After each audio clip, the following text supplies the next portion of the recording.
โอเค ฉันจะไม่ทำอะไรคุณ โอเค โอเค ไม่มีอะไร ไม่มีอะไร คุณมีความสุขและความรัก ฉันรู้ว่าคุณจะต้องเศร้าโศก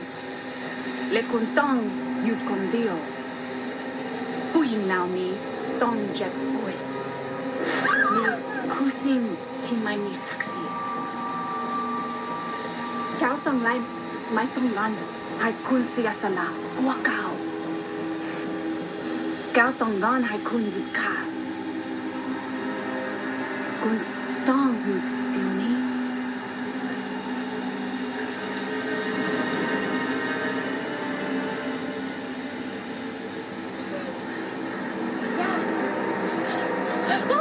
จะมา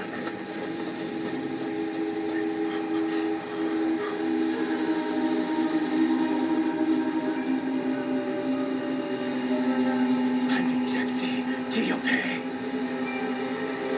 ไม่มีใครจะฟังสุขฉัน อย่า ฉันจะตายคนเดียว